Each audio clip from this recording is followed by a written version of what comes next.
Good afternoon, everyone. Welcome to So You Want to Start a Business. We'll be starting the webinar in approximately 2 minutes.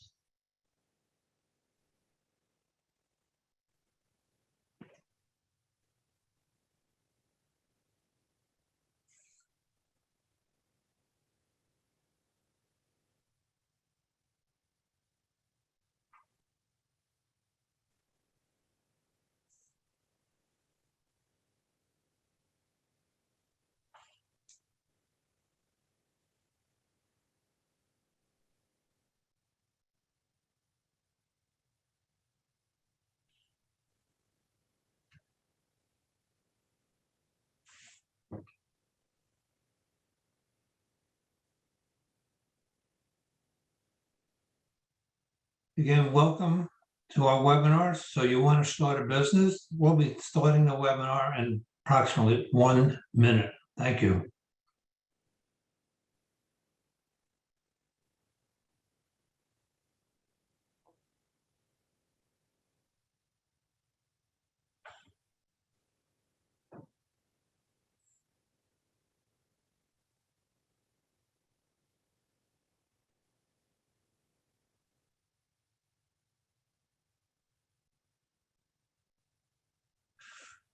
Welcome, everyone. So you want to start a business? This afternoon's program is sponsored by the Hudson Valley SCORE chapters in Dutchess, Putnam, Rockland, Orange, Ulster, and Westchester, and we'll also be enjoying what the greater New York chapters of Long Island, Queens, and Staten Island.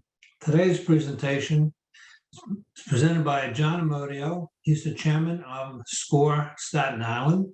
He's a certified mentor, business consultant, coach, trainer, and providing professional guidance and information to small businesses.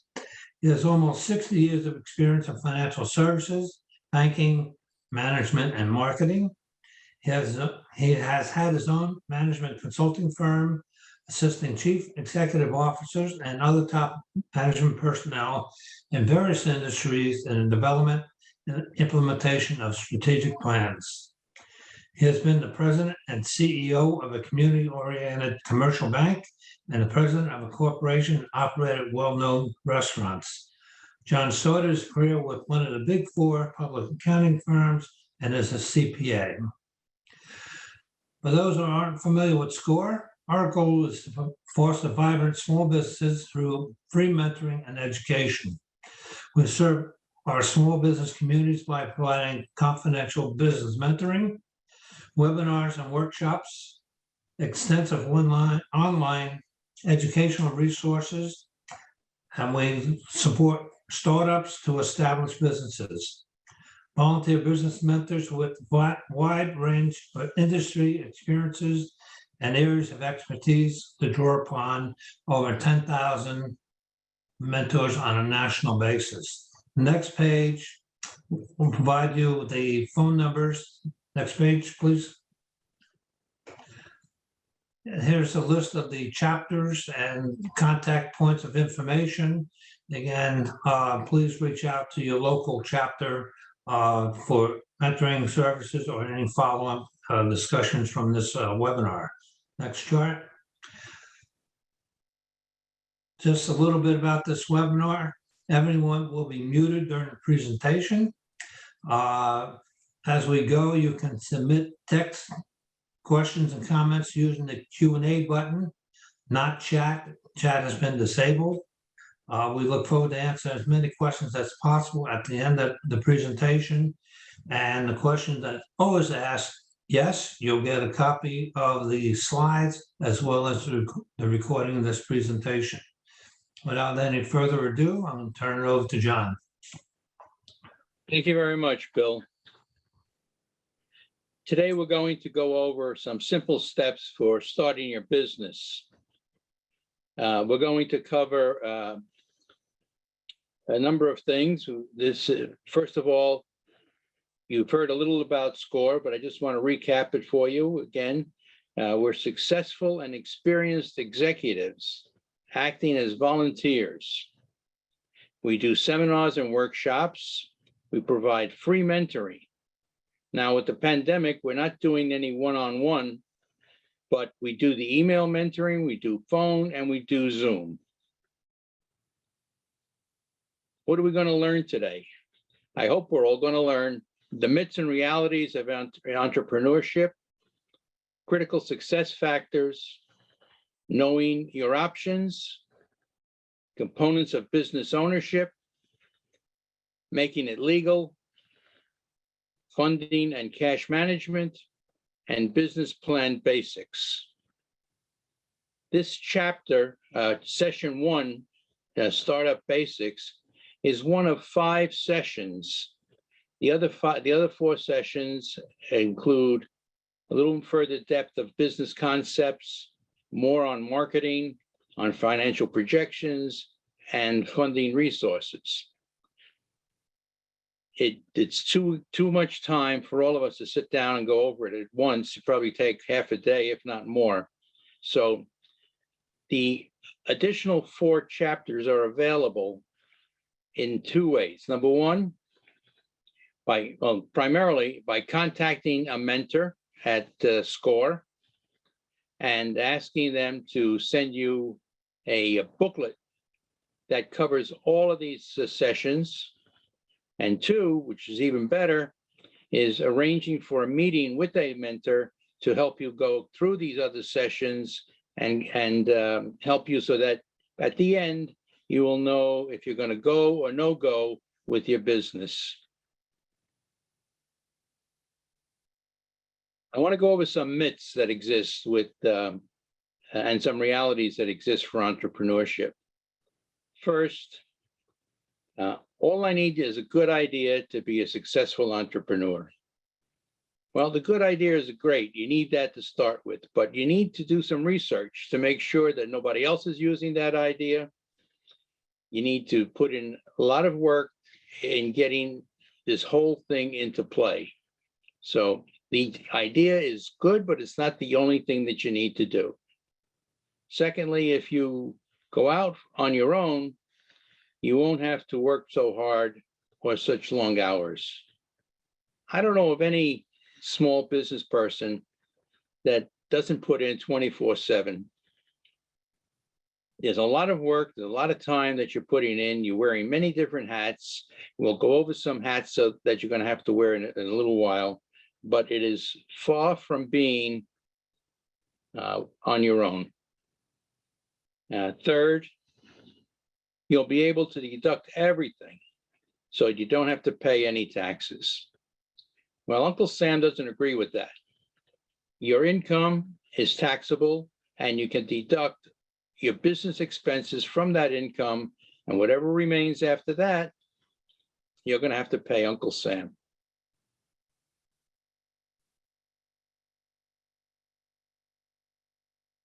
All right.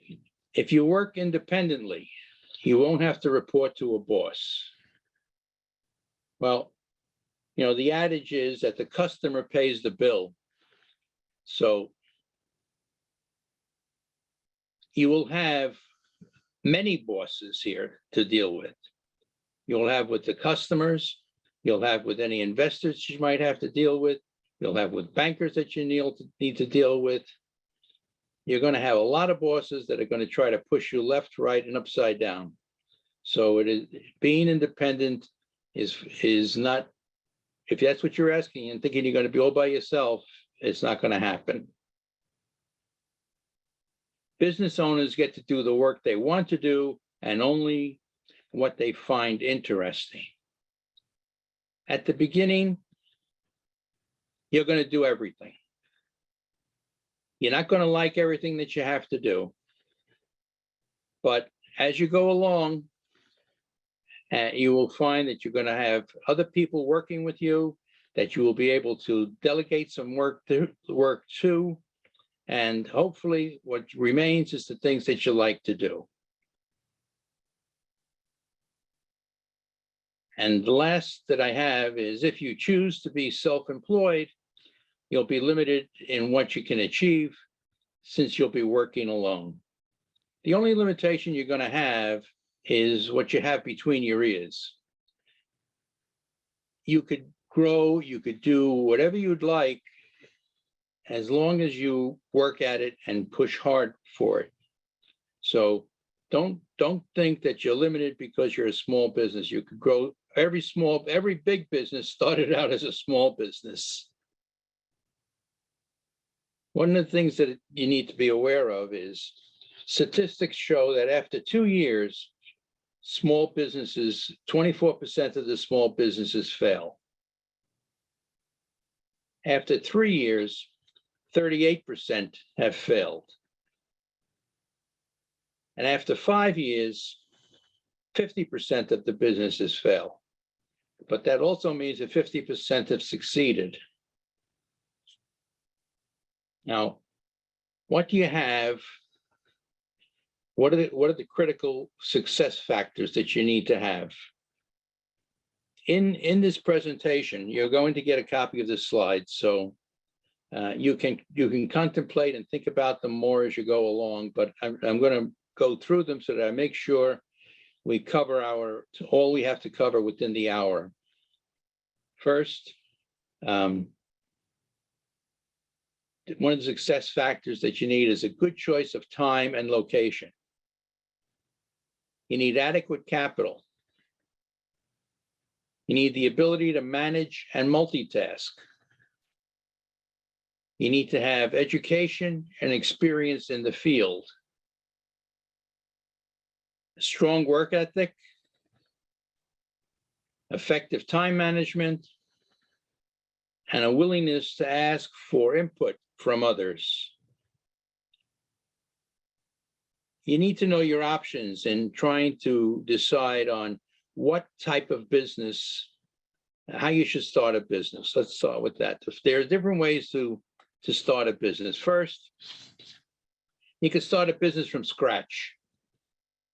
If you start a business from scratch, the advantages are that you have nothing that's tampering you by previous images or technologies. You can choose your location, your name, your logo, your relationships, etc. You can explore new markets and directions, and you can see your dreams come true. The disadvantages, of course, are that you have no base. You must build everything from scratch. It's a greater risk because you don't know how successful it's going to be. There's no track record. It's difficult to get financing. Most banks won't provide any financing to anybody that's not in business for at least 2 years. And you have to see your dreams, you could see your dreams become a nightmare. That's if you're looking to do it from scratch. You also could be buying a business. So you could enter into the business by buying an established business and having an established clientele, suppliers, and location. You will have a known quantity, a proven formula and name. You will have help in starting and running the business, hopefully by the former owner. You can review the records of the former owner to see how successful it had been in the past and what you can expect. And it's easier to obtain financing because you have some financial records from the business that's been in existence that you could show to banks, etc. The disadvantages that you're going to have is there's potential hidden issues. There could be debts, there could be a poor reputation. The customers could be loyal to the owner and may not come to stay with you. You may have out-of-date inventory or transfer issues that will come into play. And that there's no guarantee that the success of the business that you're purchasing will continue. Another way to get into business is by buying a franchise. The advantages of buying a franchise is that you have a proven image and product and service. You have marketing and sales power. You have limited experience because the franchisor could help train you. You wind up having continued consulting relationships with the franchisor and with other franchisees. The disadvantages are that you lose some control. You're not always your own boss. The franchisor decides that they're going to do something across the board for all of them. You need to do the same thing in order to keep the franchise.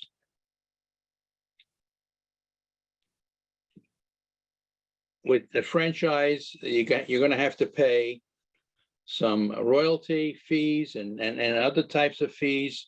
You may have to buy from the franchisor. So some of the expenses and supplies could be controlled. There's operational boundaries and limited choices. Your franchise usually would be within a certain area, and you need to stay within that area. You have binding contracts that you need to sign, and the franchisor's problems are your problems. So if there's something that goes wrong, for example, with McDonald's, you're going to face the same problems. By the way, if you don't know that the largest franchisor is Subway. And Subway winds up having problems with the boundaries. A lot of people wind up opening up a franchise and the boundaries will cross. But in getting into buying a franchise, there are people that could help you to decide on what franchise you would want to buy. And the help that you would get from the people that will help you is paid for by the franchisor. So there's no cost to you to get the assistance in order to decide on what franchise might be helpful for you to own. You also have a home-based business that you could have. The convenience is that you be, convenient to work location because you're working at home. It's less expensive. You got flexible schedule, and there's tax advantages because you could deduct some of your home expenses in your tax return. The disadvantages are that zoning or deed restrictions may exist in what could go into your home. You're isolated from others. All you're going to have is the four walls. And if you think that you need to meet with people or deal with people without getting out, you may find that working at home is not the type of business you want. You have difficult financing. There's family distractions, and you have good old Uncle Sam trying to do scrutiny to make sure that you're legitimately running it out of your home.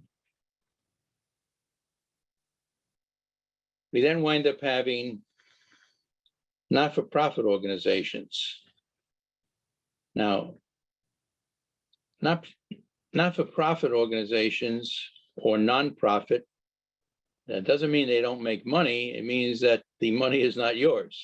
It winds up staying in the business. It allows operations in a not-for-profit status. Yeah, there are no owners. Many qualify for government or foundation grants.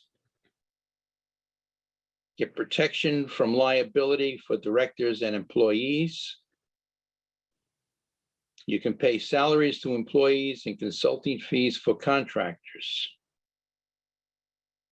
The disadvantages are that most of the not-for-profits need to focus on education or charitable purposes, and you cannot profit from those who created the organization. All profits, as I said, remain in the organization, and you must apply and qualify for 501c3 status or sales tax exemptions.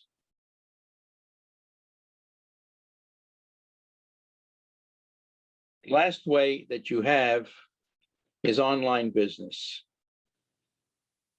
The advantages here are lower startup costs, expanded geographic reach, convenience and accessibility, and flexibility. The disadvantages are you have low conversion rate, low barriers to enter, and higher compensation and competition, visitor expectations, and no personal contact. The online businesses, there are basically three types that you're going to be dealing with. One is an advertising-based type, where you have to attract the visitors and sell advertising to the competition. This is like a Yahoo type business. Another one is a retail-based. This is what most of them are, where it's an online storefront. Here again, the online storefront is similar to an Amazon. And the third type of online business is a forum-based, which provides a place to buy and sell. This is the type that, like an eBay, where you could place things, that you have people placing things for sale and others buying, and you get a fee or commission out of it, in fee or a commission. Now, let me spend a few minutes going over the entrepreneur characteristics, what you need to have in order to succeed. First of all, you need to be a self-starter. You need to be resourceful, responsible. You need to be organized. You need to be a hard worker, persistent. You need to be decisive, healthy. And this last one may not sound big, but it's the biggest of them all. You need to have a supportive family.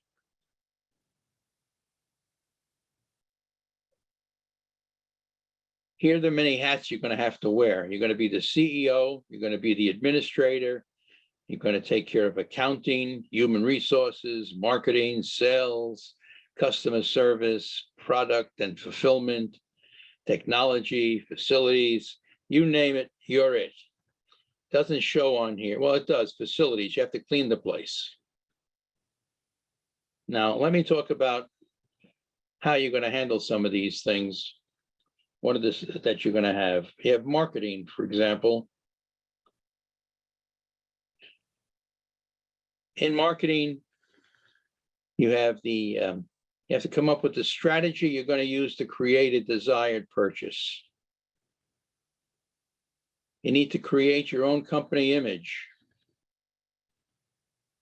Anything you do to get and keep a customer, you have to do. And your product or service will not sell itself.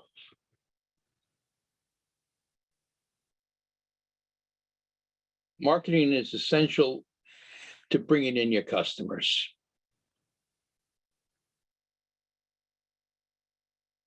Sales. You have customer contact work. You have to be finding prospects. You need to be making presentations. You need to be preparing bids, closing deals, processing orders.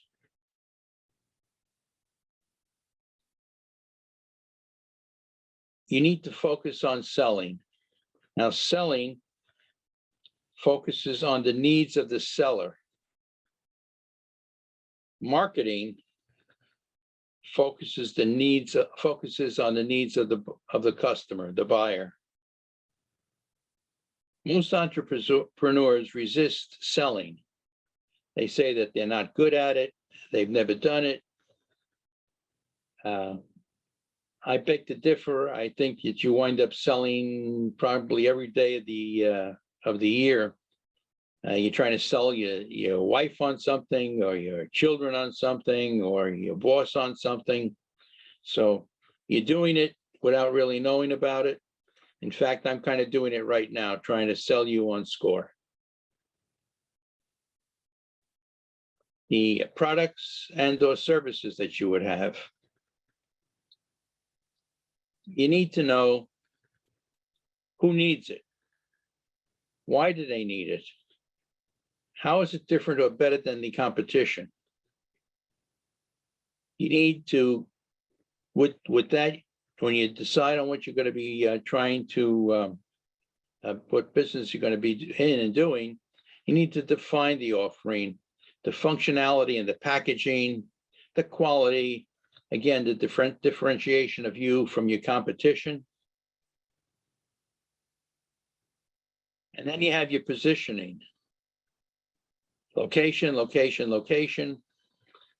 Remember the differences here from what we mentioned earlier is whether you're buying a business, buying into a business, or starting from scratch. If you are buying a franchise, you usually wind up having help from the franchisor in deciding on where you're going to open up. If you're buying a business that exists, then you already know the location and how it's been successful or not. You have a niche that you're trying to get into. Do you have a niche? A target market. You need to decide on what that target market is going to be. What competition is there in that marketplace? How are you going to distribute your product and merchandising? And this is true whether you have a product or whether you have a service. For example, just as I'm doing now, SCORE provides a service. How do we distribute that service? We're doing it by email, by phone, by Zoom. We, at one time, would have people come in to meet with us. So whether it's a service or a product, you need to develop this mechanism so that you know how to perform. And these are things that you will wind up putting into a business plan that we'll speak a little more about later. You have branding. You need to consider getting your name out there, the name recognition. What are the qualifications of a product or service? Market identity, advertising. When we talk about Coca-Cola, a Coke, there's no doubt about it when you see the logo of Coke.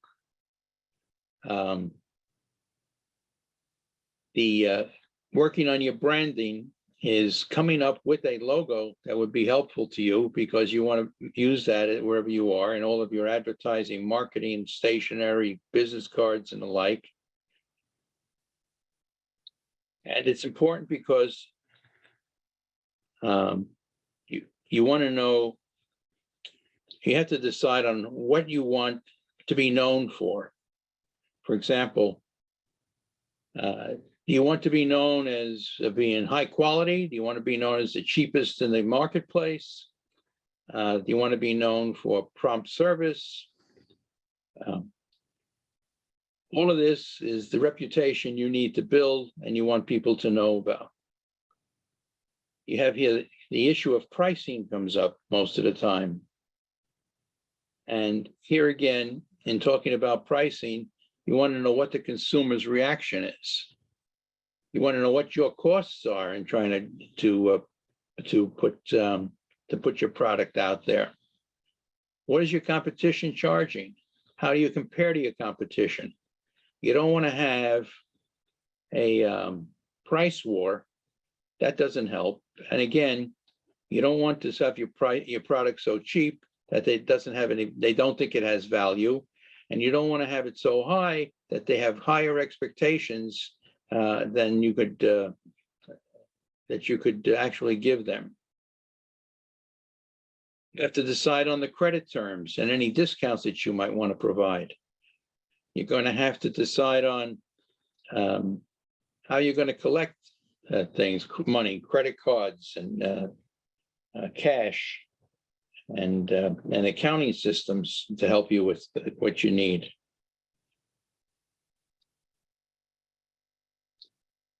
When you're looking at your competition, you should look at least 3 competitors. And everyone says, not everyone, but many people say when they come to visit me, they say, there's no competition. I don't have any competitors. You'd be surprised at how many people are competitors. Even if you think about the grocery business, you go to a pharmacy and then you have all the groceries.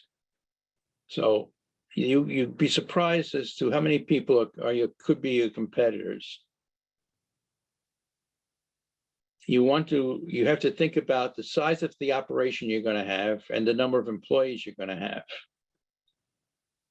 The price and the quality of the products you're going to serve, the services provided, reputation, again, the strengths and weaknesses of your competitors. A personal visit is beneficial, an observation of how the competitor works. You should find out who their suppliers and contractors are, because you may wind up being able to use the same ones to help you through things. And you want to look at other businesses in the area to see how they're functioning and how they fit within the community and how you might be able to fit within the community.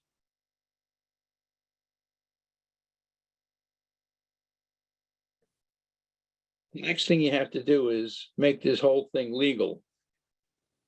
Let me just go through some of the different types of organizations forms that exist. You have the sole proprietorship. This is the simplest of them all. This is just you. You wind up going to the county clerk's office, fill out a form that you're doing business as, whatever name you're going to use, pay him a fee, and you're in business. The second is a partnership. Well, a partnership is nothing more than several sole proprietors that have gotten together. But one of the things that's important is that you need to put together an agreement as to how you're going to perform. What happens if something happens to one of the partners? How do you get out of the business? Basically, it comes down to putting together a buy-sell agreement, they would call it. And what you would also wind up having with the partnership and with the sole proprietorship is probably getting some key man insurance to help you, because if the death of one of those people could affect your business tremendously. In fact, in a sole proprietorship, if you pass away, the business passes away because there is nothing there. You wind up having, in both the sole proprietorship and in the partnership, there are liabilities that you would have that you want to protect yourself against. So you would buy specific insurance to help you with that. When it comes to protecting all of your assets, this is where the limited liability company comes into play, and the C corporation and the S corporation. These corporate structures wind up giving you limited liability protection in that fashion. But there are some caveats that you need to consider. For example, in a limited liability company, you wind up having a managing partner or managing director, and you could have any number of other members, and they don't all have to be equal. The profits don't have to be shared equally. All that winds up being done in an agreement that has to be put together. It is similar to a partnership in the sense that each person in the liability company has a say. You wind up going down to a C corporation. A C corporation is one in which the stock of the company can be easily traded. These are far from being for small businesses. This is your bigger corporations that you usually buying in the stock exchange of some type. The S Corp is one where you wind up having protection because of the liability. Your personal assets are not part of the corporation.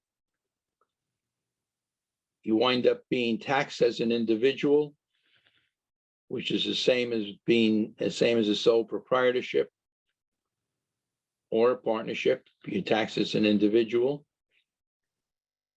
The partners in a sub S corporation, you can have partners.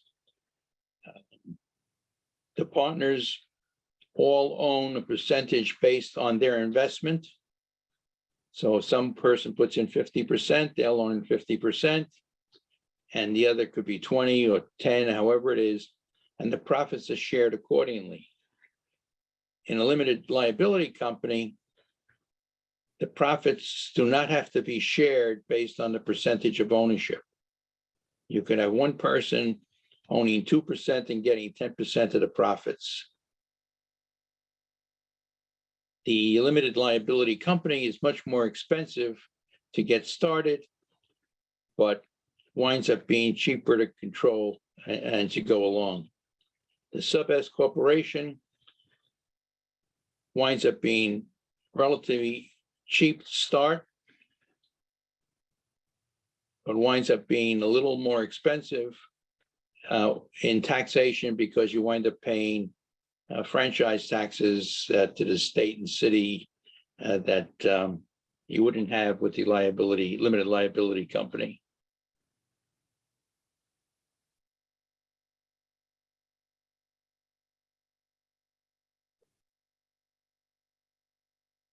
The recommendation that I usually have is to keep it simple. Either take on a sole proprietorship or partnership.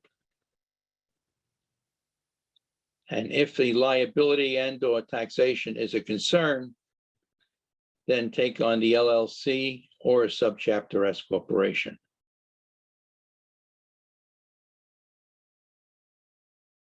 Now, you need to consider insurance. There are so many different things that could happen. You have to think of a property insurance. This is for your fire and theft, etc. Liability insurance in case somebody slips and falls. A motor vehicle. Umbrella limitation, which is a policy that puts a higher level over all of your policies. It's called an umbrella because it raises the limit on your property, your liability, motor vehicle above the basics. You got workman's compensation, you got health insurance, you got life insurance, and you got business interruption insurance. All of these are things that you need to consider. One of the people that you will have in your corner is to have some insurance agent that could help guide you through all of those steps. And if you decided you wanted to get a little further information about it from SCORE, we'd be glad to sit down with you and guide you to some insurance agents that could help you. Yeah, good old Uncle Sam and other government agencies that have regulations out there. You wind up having business licenses and approvals. You have labor laws. You got all the handicap rules and regulations that come into play. Immigration laws. You got IRS and Social Security withholding and payments that have to come into play. Here again, we could sit down with you at SCORE and try to go through the different ones that would apply to the specific business that you're dealing with. These are the most important people you're going to have to get in as your first employees, whether it's part-time or whichever way you call it. I call it employees. You need to have a banker in your corner. You need to have a lawyer, an accountant, an insurance agent, and a business mentor. Developing a relationship with these five people can be, meeting them once a year or meeting them every day. But these are people you need to find to work with this, and the sooner you get these people in line with what you're trying to do, the better it's going to be for you. And let's talk a little bit about funding and cash management.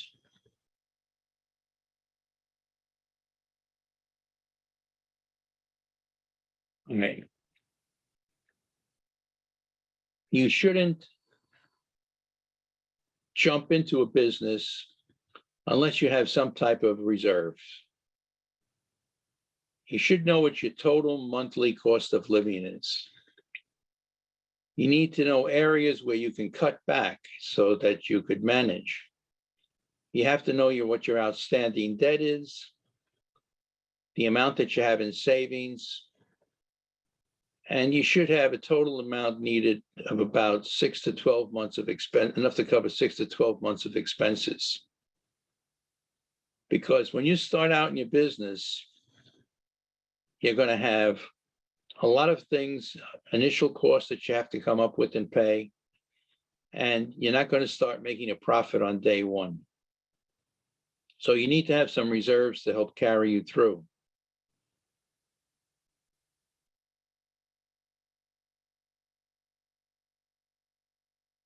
These are some startup cash needs that you're going to have to consider. You have tools and equipment to get started, a computer, adding machine, counters, pens, pencils, all kinds of things. Depending on the business that you're in, if it's a laundry, you have all kinds of leasehold improvements to put in, washing machines, dryers, etc. Restaurant, needless to say, you go into a restaurant, everything you see there is a leasehold improvement that's been put in. Licenses and permits that you have to pay for. Professional fees, I mentioned before, the lawyer and the accountant, they're going to ask for a fee of some type to help you. Usually they'll give you, any one of them will usually give you an hour or so free to talk about what you're trying to do, to see if you are compatible, that you can get along with each other, that they understand each other. But after that, they're probably going to say, you owe me some money. And you have initial inventory that you have to put together. Now, service businesses don't have a lot of these things, but depending on the business that you have, your startup cash needs will vary.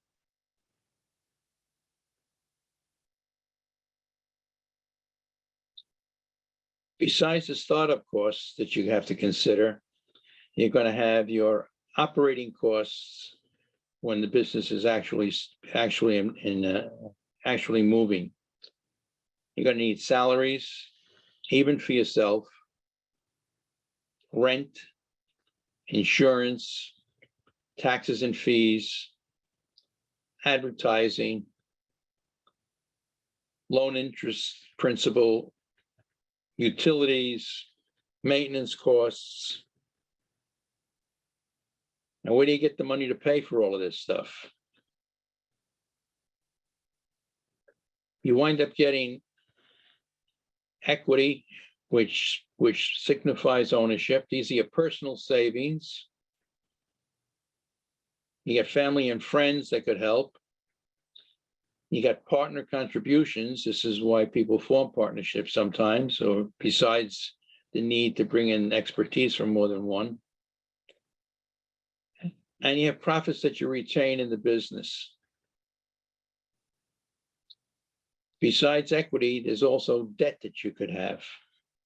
And this is where you could get a loan from a bank or a credit union or other type of financial institutions that exist. You got a community express microloan. These are banks that will help you with loans, usually no more than $25,000 to $50,000 in amount, but they're geared to help startup businesses more than the major banks that exist. And then you have credit cards. It's not what we recommend, but you can use credit cards as a way of getting some debt. I do caution you, though, that if you wind up dealing with relatives and you're getting money from them, family and friends, have an agreement with them as to when and how you're going to pay them back, and put it in writing so that there isn't an argument later on as to you said, I said, whatever.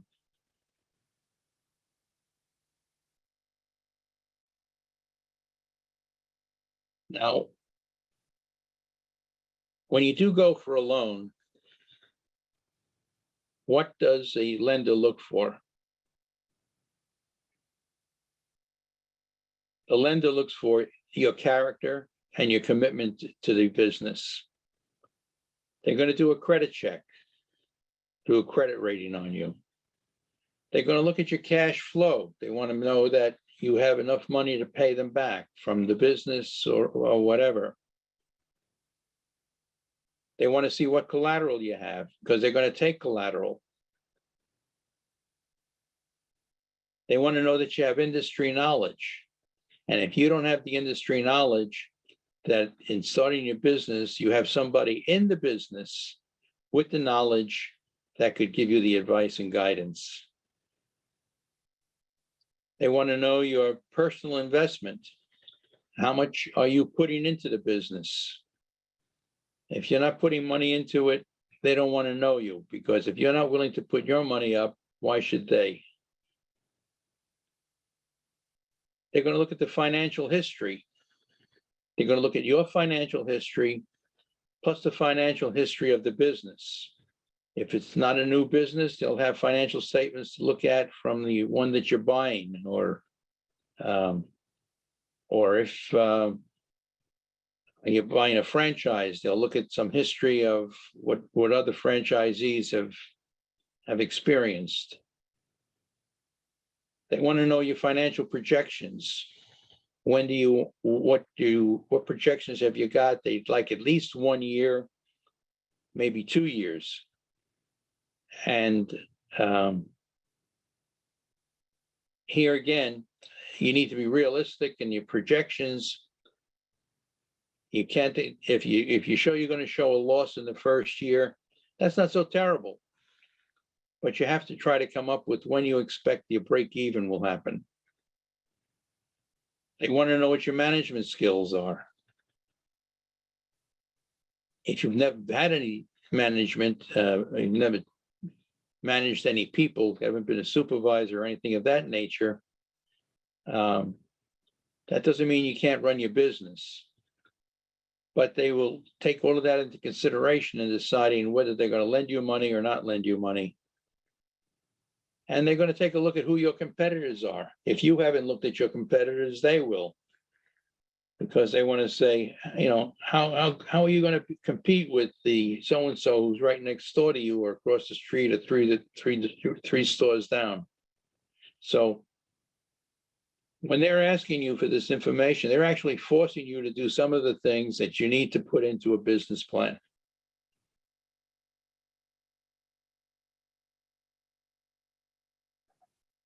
All right. Cash is your most important asset.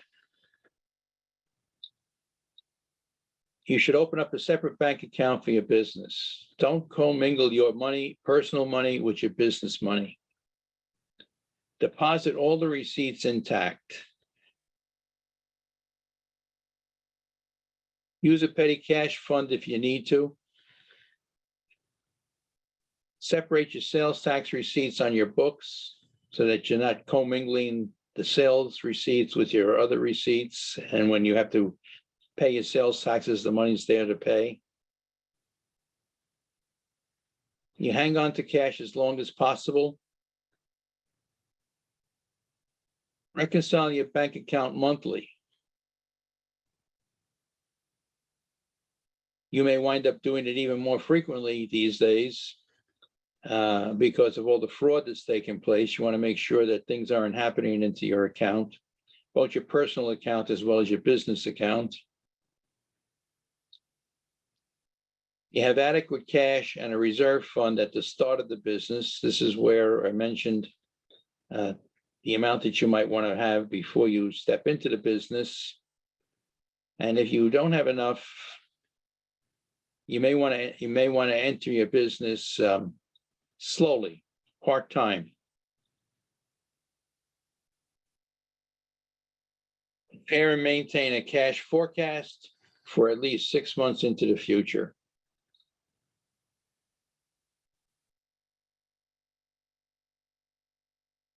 Okay, now I have a self-assessment to determine if you're ready to get into business. You'll get this when you get the handouts, when you get the material sent to you. And here again, there's 10 questions here. Each one is 1 point. Like the first one here says, my product or service is servicing an unmet need.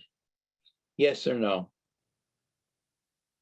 The next would be, my product or service could be expanded to gain additional customer groups. Yes or no? And the total you're going to get out of this is, the maximum you can get is 10 points. If you don't have at least 1 point for each of these questions, that's something that you need to spend some time on. Get someone to help you. Again, it's an assessment of when you're ready to get into business. Now, you probably will not be ready to get into business after my talk to you today. In fact, after my talk today, you may decide, I don't belong in business. My intention is not to frighten you, not to scare you off, not to tell you that. My intent is to tell you it is not easy. If you're determined, you will make it. If you're determined, there are people there to help you, and there are SCORE mentors out there that could help you. A business plan basics. The business plan is important. The business plan basically is your roadmap to tell you where you're going to go and how you're going to get there. When you put together a business plan, I usually try to do it in pencil. If we look at that booklet that I mentioned before of all the five subjects that we cover, you could fill out sections in that booklet, and those sections will help you to come up with a business plan when you're finished going through it all. And the reason I say that is, as you're trying to figure out how you're doing things in your business plan, you may decide, no, my idea to do it as a partnership doesn't work, or my idea of marketing with the newspaper isn't beneficial for what I'm trying to do. So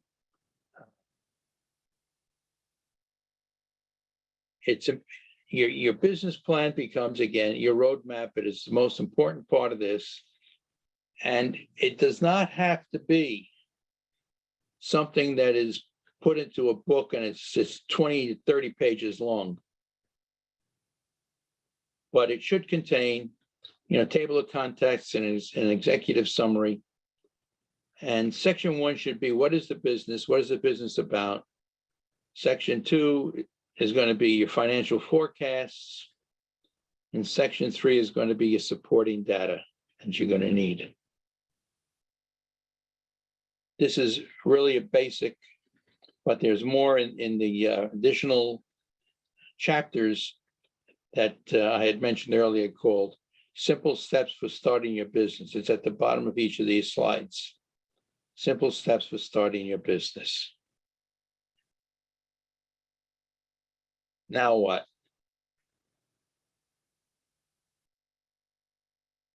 Okay. You need to be well prepared, and you can sign up for Simple Steps for Starting Your Business series. You can contact a mentor. The list of mentors and the emails are going to be in the material that you're going to be receiving. Have them help you, help them be a guide to you, help them to work with you. Defer your decision about getting into business until you've worked on your dream a little, until you've put down on paper some of the steps that you're going to take, until you've already put together a business plan and see after you're putting that business plan together if it still makes sense for you to do. All right. And if you're already in business, you still could use a business plan. Update it. Make sure that where you're going to go to grow your business is still something that you could handle and want to handle.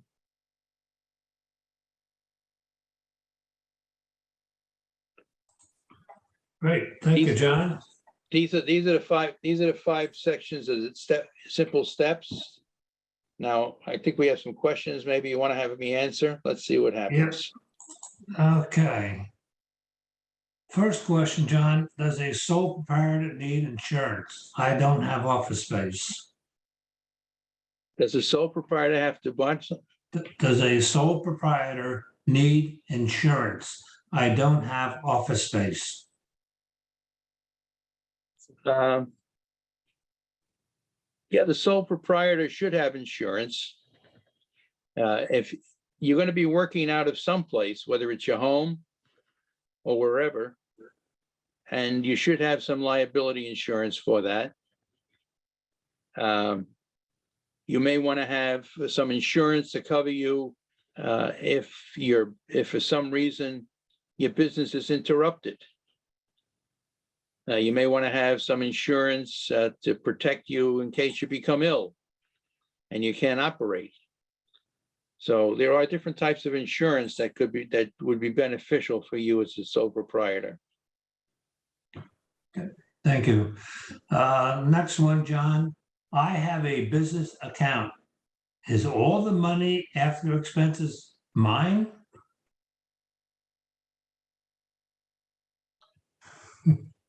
After your expenses, then Uncle Sam gets a hold of you.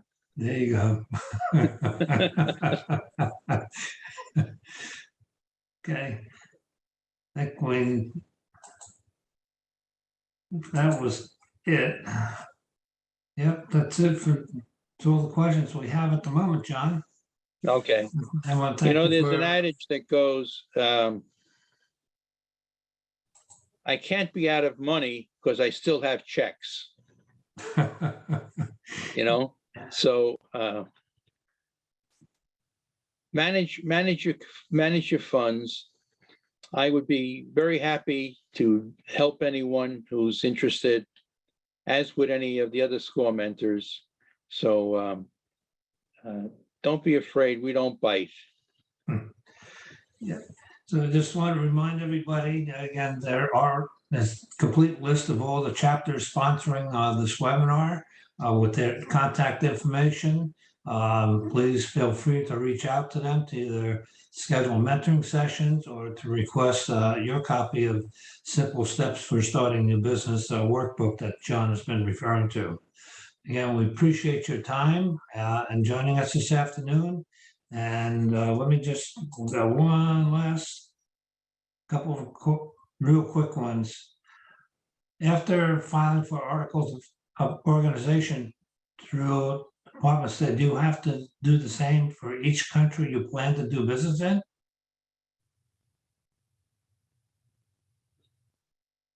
I think the answer to that would be yes, right? Well, no, the articles of organization are not necessarily for each county that you plan to do business in. Usually it's by state. That's true. And if you cross state lines, there's issues that come up with taxation, sales tax, and regulations of each of the states. So usually it's state bound, not state guided, not county or city guided. Right. Okay, and one last question. I am working on my startup venture and my mentor is concerned that my target audience ability to afford the service, This is a reason to not go forward through my online business? Well, no, if the mentor feels that the target audience doesn't have the ability to afford the service, the question is, can the service be modified in some way? Or realizing that your target market may be very limited because of the ability of some of those people to pay for your service. So you should, this is why when you're putting your business plan together, you should put these pieces in and then try to go through the whole thing to see, does it really make sense? Are there enough customers out there to make me whole? Plus also testing to see what is your competition offering in terms of service and what their pricing structure is. And one area I encourage all clients to take a look at. You don't want to be overpriced in the market. You certainly don't want to be underpriced, but if you can justify the premium, okay, go for it. Okay, one last comment is a thank you. Was a job well done. I echo those sentiments. Thank you, John. Thank you all. It was a pleasure being with you. Okay, thank you, everybody. Have a great day. Take care.